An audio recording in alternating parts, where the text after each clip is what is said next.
Hello बच्चों, विज्ञान की क्लास में आपका स्वागत है। आज हम कक्षा 6 के प्रकरण 1 दैनिक जीवन में विज्ञान पाठ को पढ़ेंगे।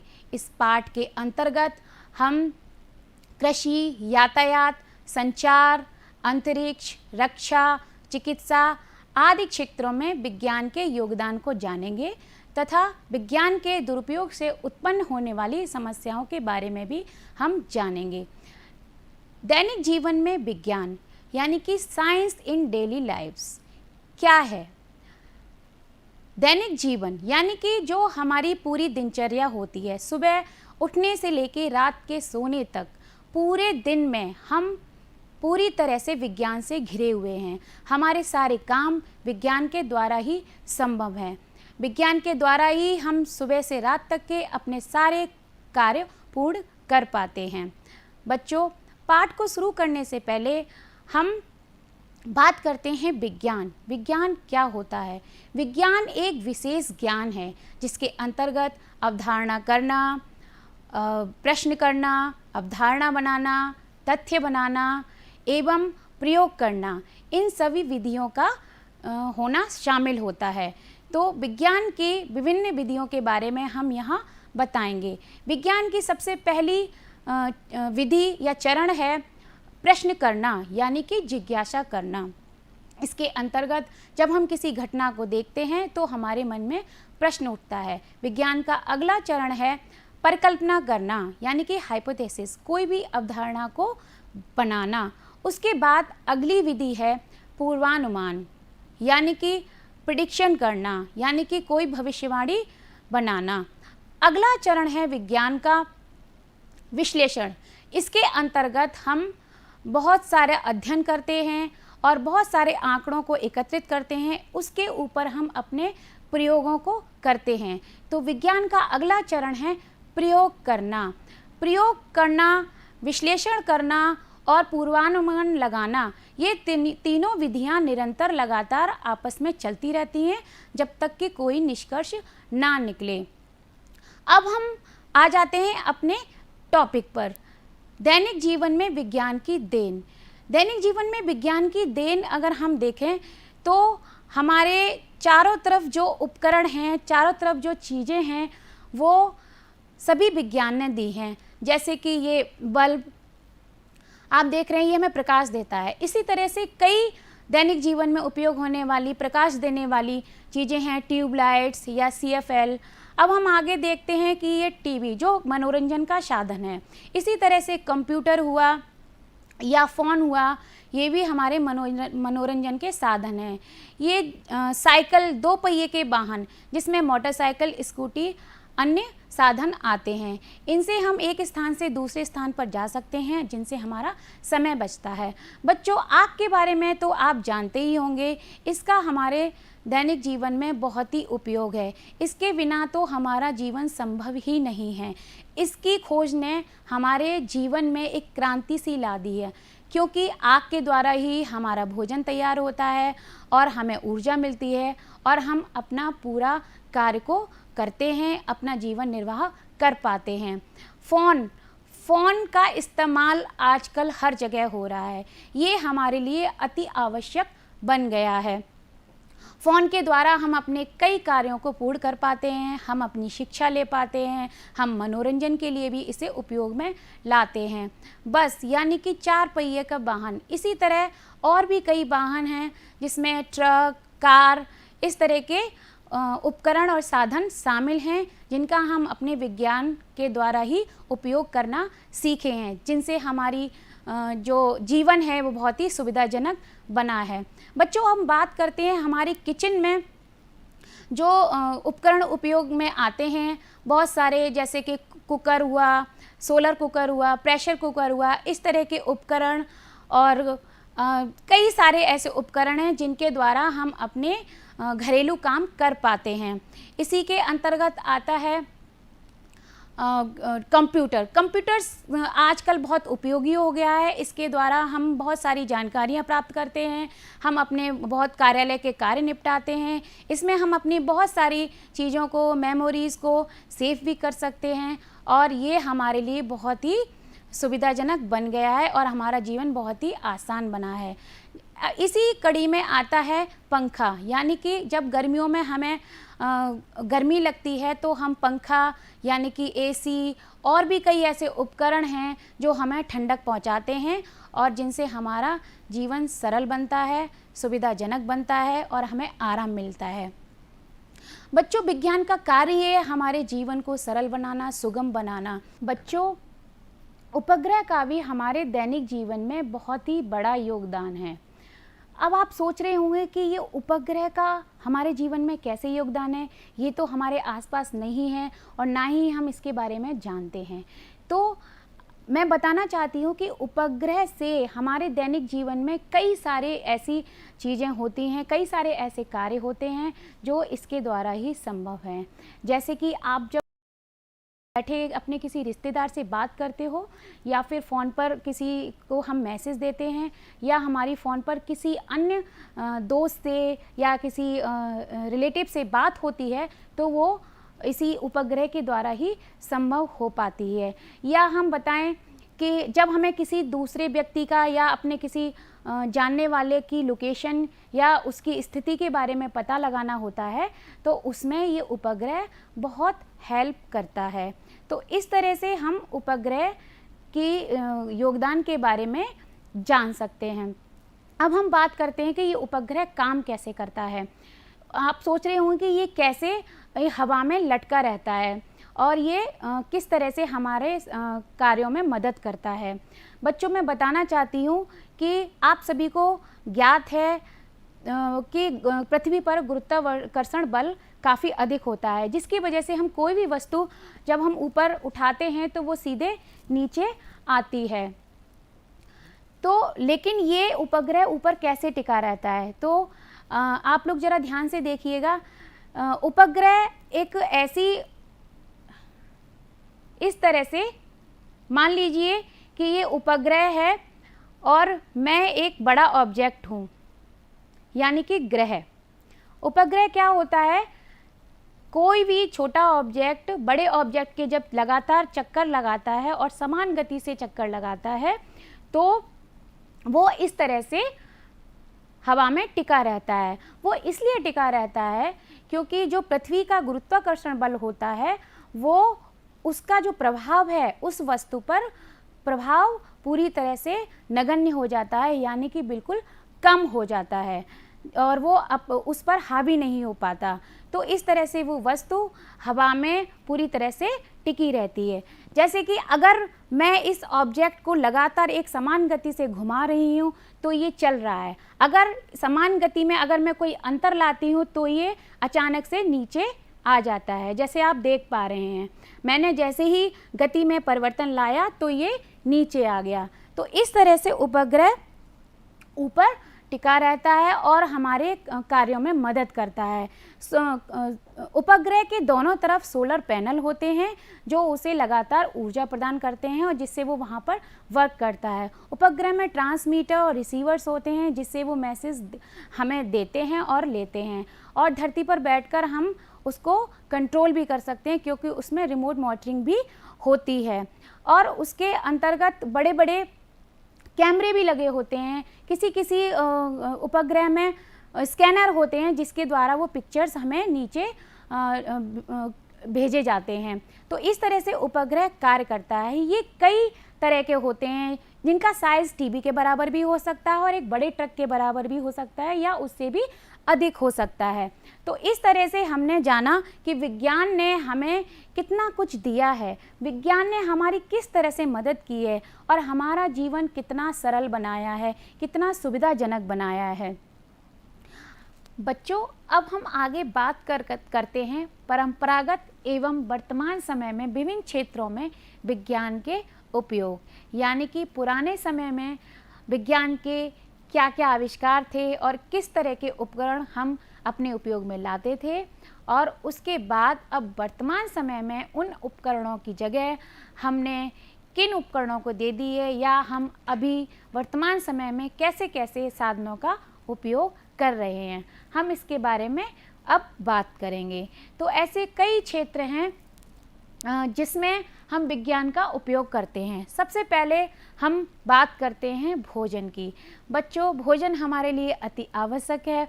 उसको बनाने के लिए हमें कई उपकरणों की, कई साधनों की और कई तरह के बर्तनों की आवश्यकता होती है। तो कभी आपने ये महसूस किया है, कभी आपने ये सोचा है कि जो बर्तन हम खाने में अभी इस्तेमाल करते हैं, उन बर्तनों का क्या पहले भी उपयोग होता था, या पहले के समय में हम किस तरह के बर्तनों का उपयोग करते थे? तो चलिए हम पता लगाते हैं। पहले हम उपयोग में लाते थे मिट्टी का चूल्हा या मिट्टी के पारंपरिक बर्तन। इस तरह के बर्तनों से ही हम खाना बनाते थे, या खाना बनाने के लिए जो हम चूल्हा इस्तेमाल करते थे वो भी मिट्टी का होता था। लेकिन आज के समय में ऐसा बिल्कुल नहीं है। आज के समय में हम गैस चूल्हा, सोलर कुकर, प्रेशर कुकर और भी ऐसे कई सारे उपकरण हैं, ऐसे कई सारे साधन हैं जिनके द्वारा हम भोजन बनाते हैं और हम विज्ञान के साधनों का उपयोग करते हैं। तो इस तरह से भोजन के क्षेत्र में आपने देखा कि विज्ञान ने कितनी प्रगति की है। हम पहले किन साधनों का उपयोग करते थे और अब उन साधनों की जगह कुछ नए उपकरणों ने ले ली है। अब हम बात करते हैं कृषि के क्षेत्र में। तो बच्चों, कृषि के क्षेत्र में आपने कभी ध्यान दिया होगा कि हो सकता है कि कुछ क्षेत्र में, कुछ जगह अभी भी बैल, कुआं या गोबर की खाद या हल का उपयोग होता हो। लेकिन पुराने ज़माने में, पुराने समय में जो खेती होती थी, जो कृषि होती थी, उसमें हम जो खेतों की जुताई करते थे वो हम हल के द्वारा करते थे, और उसमें जो सिंचाई होती थी वो कुएं के द्वारा या रहट के द्वारा होती थी। और हम जो खेतों में जो खाद का इस्तेमाल करते थे वो खाद भी गोबर की बनी होती थी। तो इस तरह से हम पुराने समय में, परंपरागत समय में, हम कृषि में विज्ञान के उपकरणों का प्रयोग करते थे। लेकिन इनकी जगह कुछ नए उपकरणों ने ले ली है। बच्चों, आज के समय में हम खेती में जो जुताई होती है खेत में, वो ट्रैक्टर के द्वारा होती है, और हम सिंचाई के लिए ट्यूबवेल का इस्तेमाल करते हैं। अब हम कई तरह के उसमें रासायनिक उर्वरक और कीटनाशक दवाओं का भी उपयोग करते हैं, जिससे कृषि में बहुत सुधार आया है और बहुत ही उन्नति हुई है। तो इस तरह से हमने देखा कि कृषि के क्षेत्र में भी कितना चेंज हुआ है। हम पुराने समय में किन चीज़ों का इस्तेमाल करते थे और अब उनकी जगह किन साधनों ने ले ली है। तो बच्चों, अब हम बात करते हैं यातायात के साधनों की। यातायात क्या होता है? यातायात के साधन वो साधन होते हैं जिनके द्वारा हम एक स्थान से दूसरे स्थान पर जाते हैं, और जिससे हमारा समय भी बचता है और हम आसानी भी होती है। तो पहले के समय में हम यातायात के बारे में बात करें तो बैलगाड़ी, तांगा, ऊंट, घोड़ा और ये खच्चर आदि, इस तरह के हम साधनों का उपयोग करते थे। तो पुराने ज़माने के जो यातायात के साधन थे, उनका जो जगह है, उनकी जो स्थान है, वो ले ली है साइकिल, कार, बस, रेलगाड़ी और पानी के जहाज, और ऐसे अन्य साधन हैं जिन्होंने उसका स्थान ले लिया है। तो इस तरह से हमने जाना कि यातायात के साधनों में भी विज्ञान ने कितना चेंज किया है, विज्ञान में कितना परिवर्तन आया है और कैसे कैसे साधनों ने उनकी जगह ली है। अब हम बात करते हैं मनोरंजन की। बच्चों, आपको पता है कि मनोरंजन हमारे लिए बहुत ही ज़रूरी है। हम डेली के अपने कार्य करते करते हमें थकान हो जाती है और हमें कुछ चेंज चाहिए होता है। तो हम सभी को लगभग मनोरंजन की आवश्यकता होती है। तो मनोरंजन के लिए हमें कई उपकरणों की, कई साधनों की और कई तरीकों की ज़रूरत पड़ती है। तो हम यहाँ जानेंगे कि पुराने समय में मनोरंजन करने के लिए, अपने मन को खुश करने के लिए हम किन साधनों का उपयोग करते थे। तो पुराने ज़माने में कभी कभी नाटक होते थे, कभी कभी नौटंकियाँ, बिरहा, कठपुतली, नृत्य। यानी कि पुराने ज़माने में अगर आप बात करें अपने दादी नानी और अपने बड़े जनों से, तो वो आपको बताएंगे कि पहले वो लोग किस तरह से अपना मनोरंजन करते थे। तो पुराने ज़माने में वो लोग मनोरंजन करने के लिए इन तरीक़ों का इस्तेमाल करते थे। कभी कभी वो नाटक, कभी कभी नौटंकियाँ, कभी कभी कठपुतली, नृत्य, इन सभी से वो अपना मन बहलाते थे और खुश रहा करते थे। और खुश रहना हमारे लिए बहुत ही आवश्यक है। अब हम बात करते हैं कि वर्तमान समय में इनकी जगह किसने ले ली है। अभी हम बात करें तो मनोरंजन के लिए radio, transistor, television, video game, DVD, even computer भी हम उपयोग में लाते हैं। तो इनका उपयोग करने से हमारा मनोरंजन होता है, हमारा समय व्यतीत होता है और हम फ्रेश फील करते हैं और हम में एक नई ऊर्जा का संचार होता है। तो मनोरंजन करना भी बच्चों अति आवश्यक है। लगातार एक ही काम करते रहने से भी हमें थकान या बोरिंग महसूस हम करते हैं, इसीलिए मनोरंजन हमारे लिए अति आवश्यक है। अब हम बात करते हैं संचार की। संचार के क्षेत्र में अगर देखा जाए तो पहले या तो संदेश वाहक होता था या फिर डाकिया। इस तरह से हम अपने मैसेज को, अपनी जानकारी को एक स्थान से दूसरे स्थान पर पहुंचाते थे। लेकिन अब वर्तमान समय में देखा जाए तो इसकी जगह मोबाइल ने, टेलीफोन ने, इंटरनेट ने, कंप्यूटर ने और ईमेल ने ले ली है। तो वर्तमान समय में हमने कई सारे ऐसे उपकरणों का आविष्कार किया और उनका उपयोग करना सीखा, जिससे हम संचार के माध्यम में उनका उपयोग करना शुरू किया। अब हम बात करते हैं चिकित्सा की। चिकित्सा के क्षेत्र में अगर देखा जाए तो पहले जड़ी बूटी या फिर अनुमान से या फिर नाड़ी देखकर या फिर झाड़ फूँक करके और घरेलू उपचारों द्वारा इलाज हुआ करता था। बच्चों, आपको पता होगा आपके घर में अगर कोई बीमार हो जाता है या किसी को सर्दी जुकाम हो जाता है तो आपकी मम्मी या दादी या नानी कोई घरेलू उपचार ही अभी भी बता देती हैं। तो आपको छोटी छोटी बीमारियों के लिए दवाएं लेने या डॉक्टर के पास नहीं जाना पड़ता। तो इस तरह के इलाज पहले भी चलते थे। लेकिन अभी क्या है कि अगर हम बात करें चिकित्सा के क्षेत्र में तो अभी अगर हम अब इलाज कराते हैं तो उसमें एक्सरे मशीन, अल्ट्रासाउंड और सीटी स्कैन, इन सभी आधुनिक उपकरणों ने उनकी जगह ले ली है। तो अब हमने जाना कि चिकित्सा के क्षेत्र में कैसा परिवर्तन आया है।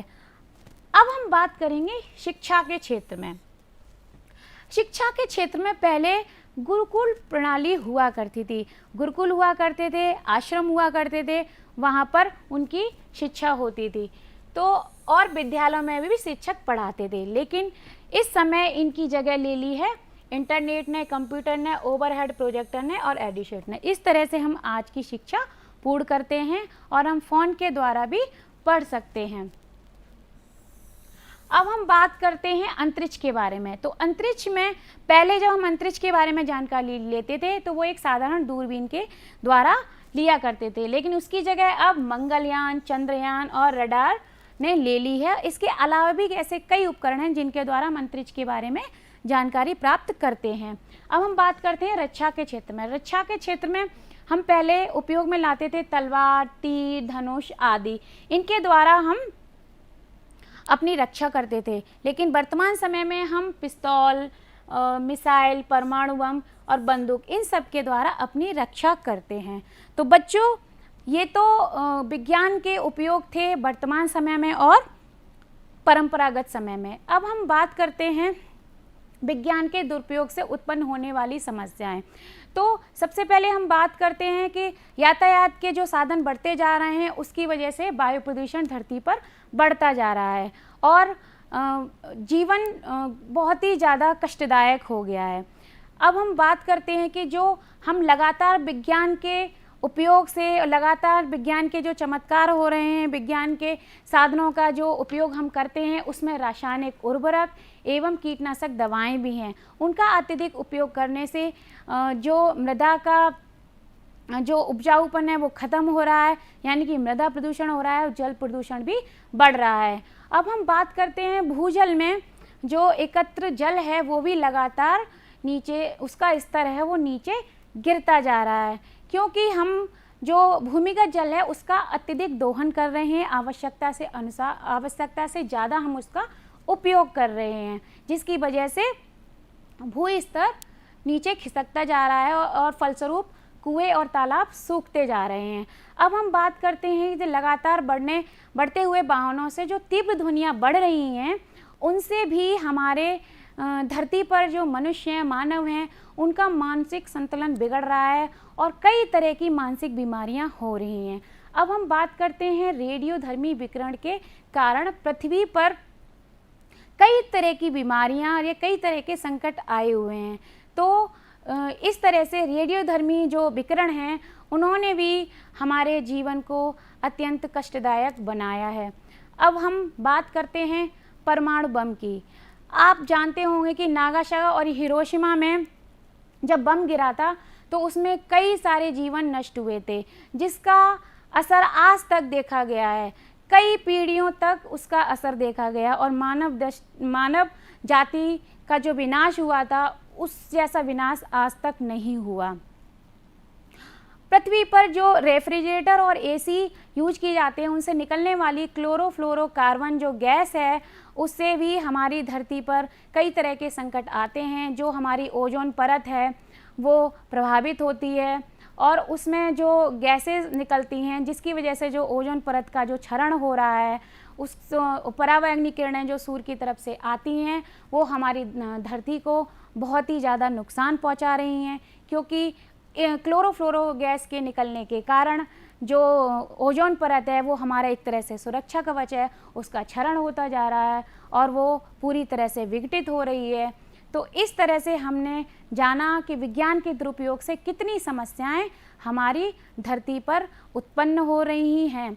तो चलिए बच्चों, अब हम जानते हैं कि आज हमने क्या क्या पढ़ा।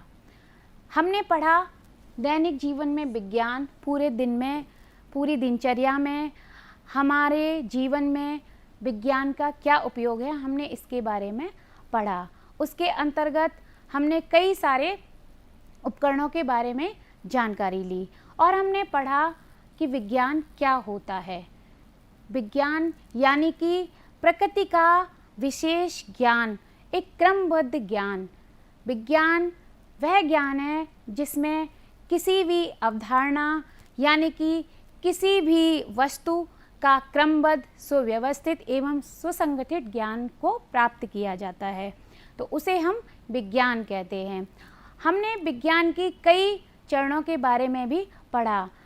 जिज्ञासा, परिकल्पना, पूर्वानुमान, विश्लेषण एवं प्रयोग। तो इन सभी चरणों के बारे में आज हमने जाना। उसके बाद हमने दैनिक जीवन में विज्ञान की देन पर बात की। दैनिक जीवन में विज्ञान ने हमें क्या क्या दिया है, हमें किन किन सुविधाओं से भरपूर किया है, जिसकी वजह से हमारा जीवन सफल हुआ है। दैनिक जीवन में हमने ऐसी कई उपकरणों के बारे में पढ़ा और जाना और उन सुविधाओं के बारे में हमने जानकारी प्राप्त की कि उनका क्या क्या हमारे जीवन में उपयोग है। ऐसे कई सारे अन्य उपकरण भी हैं, जैसे ये उपग्रह, पंखा और इस तरह से किचन में और हमारे घरेलू जीवन में प्रयोग होने वाले कई सारे ऐसे उपकरण हैं जिनका हम अपने दैनिक जीवन में प्रयोग करते हैं, जिनकी वजह से हमारा जीवन बहुत ही सफल बना है। उसके बाद हमने जाना कि परंपरागत एवं वर्तमान परिप्रेक्ष्य में विभिन्न क्षेत्रों में विज्ञान की क्या भूमिका रही है। हमने जाना भोजन के क्षेत्र में हम पहले क्या क्या इस्तेमाल करते थे, उनके विषय में जाना। उसके बाद हमने वर्तमान क्षेत्र में भोजन के रूप में हम क्या क्या इस्तेमाल करते हैं, हमने उन विषयों के बारे में जाना। फिर हमने कृषि के बारे में जाना। कृषि में हम परंपरागत समय में क्या उपयोग में लाते थे, जैसे बैल, कुआं, रहड़, गोबर, खादी, इनका हम प्रयोग करते थे। और अंत में हमने ये भी जाना कि वर्तमान समय में हम कृषि के क्षेत्र में क्या क्या उपयोग में लाते हैं। इसी तरह से हमने यातायात के बारे में भी जाना, हमने मनोरंजन के बारे में भी जाना, संचार के बारे में भी जाना और चिकित्सा के क्षेत्र में भी विज्ञान के उपयोग को समझा। उसके बाद हमने शिक्षा पर बात की। शिक्षा के क्षेत्र पर हमने विज्ञान के सुविधाओं के बारे में हमने जानकारी प्राप्त की। फिर हमने अंतरिक्ष के बारे में जाना कि उसमें विज्ञान ने क्या क्या योगदान किए हैं। उसके बाद हमने रक्षा के क्षेत्र में भी विज्ञान पर बात की कि विज्ञान ने ऐसे कैसे कैसे उपकरण बनाए हैं जिनके द्वारा हमारी रक्षा संभव है। उसके बाद हमने जाना विज्ञान के दुरुपयोग से उत्पन्न समस्याएं कौन कौन सी हैं। तो बच्चों, आज के चैप्टर में हमने जाना कि यातायात के क्षेत्र में वृद्धि होने से, यातायात में वाहनों में वृद्धि होने से पर्यावरण प्रदूषण में भी वृद्धि होती है, तो उससे कई समस्याएं उत्पन्न होती हैं। फिर हमने जाना कि रासायनिक उर्वरक और कीटनाशक दवाओं के प्रयोग से भी हमारे धरती पर जल प्रदूषण और मृदा प्रदूषण की वृद्धि हुई है। हमने बाद में जाना कि भूजल के असंयमित और अत्यधिक दोहन से लगातार भूमिगत जल का स्तर गिरता जा रहा है और उससे कुएं और तालाब लगातार सूखते जा रहे हैं। उसके बाद हमने जाना कि लगातार तीव्र ध्वनियाँ उत्पन्न होने से, जो तेज़ आवाज़ में जो लाउड स्पीकर बजते हैं, उनसे जो ध्वनियाँ उत्पन्न होती हैं, उनसे मनुष्य के दिमाग पर, मनुष्य के मस्तिष्क पर बहुत ज़्यादा प्रभाव पड़ रहा है और वो मानसिक तनाव से गुजर रहे हैं। उसके बाद हमने बात की रेडियोधर्मी विकिरण के कारण उत्पन्न समस्याओं के बारे में। उससे हमारा पृथ्वी पर जीवन कितना कष्टदायक हो गया है, उसके बारे में हमने जाना। उसके बाद हमने बात की परमाणु ऊर्जा के अनुचित प्रयोग से जो पृथ्वी पर मनुष्य का जीवन है वो कितना कष्टदायी रहा, पृथ्वी पर मनुष्य के जीवन के लिए वो कितना घातक है, उसके बारे में हमने विस्तार से जाना। तो इस तरह के परमाणु बम के घातक प्रभाव के बारे में भी हमने जाना। आगे हमने बात की पृथ्वी पर रेफ्रिजरेटर और एसी के अत्यधिक प्रयोग से उससे निकलने वाली क्लोरोफ्लोरोकार्बन गैस जो हमारे लिए बहुत ही घातक सिद्ध हो रही है, क्योंकि जो हमारा वायुमंडल है उसकी सुरक्षा एक ओजोन परत होती है वो करती है। तो इन गैसों के लगातार निकलने से, इनके अत्यधिक फ्रिज और एसी के अत्यधिक प्रयोग से जो ये क्लोरोफ्लोरोकार्बन गैस है, इसके निकलने से हमारी जो ओजोन परत है उसका क्षरण हो रहा है। तो इसके बारे में भी हमने जाना। अब बच्चों, बात आती है हमारे होमवर्क की। तो होमवर्क में बच्चों आपको क्या करना है, आपकी डेली लाइफ में जो आपके आसपास, आपके कमरे के आसपास, आपके रूम में, आपके घर में जो भी उपकरण मौजूद हैं, जो भी सामान हैं, जो भी वस्तुएं हैं, उनको आपको देखना है। फिर उनके चित्र आपको एक चार्ट में बनाने हैं और अगर आप चाहें तो उस पर चित्र बनाकर कट करके पेस्ट भी कर सकते हैं। तो इस तरह से एक आपको चार्ट तैयार करना है और आपको अपने माता पिता से बात करनी है कि जो उनके घरों में सामान यूज हो रहे हैं या जो इस समय जो उपकरण मौजूद हैं वो पुराने समय भी क्या ऐसे सामान हुआ करते थे। तो आपको अपने माता पिता, अपने बड़ोजनों, अपनी दादी से, अपनी नानी से, इन सभी से आपको इन उपकरणों के बारे में जानना है और बात करनी है, उनसे पूछना है कि उनके ज़माने में क्या क्या इस्तेमाल होता था। जैसे कि अभी आपके घरों में जो स्टील के बर्तन उपयोग में आते हैं, तो अपनी दादी नानी से पता करना है कि उनके टाइम पर या उनसे पहले किस तरह के बर्तन उपयोग में आते थे। तो इसी तरह से आप कई वस्तुओं के बारे में पता लगाएंगे और अपने बड़े जनों से पूछेंगे। तो ये आपका रहा दूसरा गृह कार्य। अब तीसरा गृह कार्य है, आपको बच्चों एक निबंध लिखना है। निबंध यानी कि अपने शब्दों में कुछ लिखना है, विज्ञान के दुरुपयोग से उत्पन्न होने वाली समस्याएं। आप उसके बारे में कौन कौन सी पृथ्वी पर इस समय विज्ञान के दुरुपयोग से समस्याएं उत्पन्न हो रही हैं, उनके बारे में आपको थोड़ा सा अपने विचार उसमें लिखने हैं।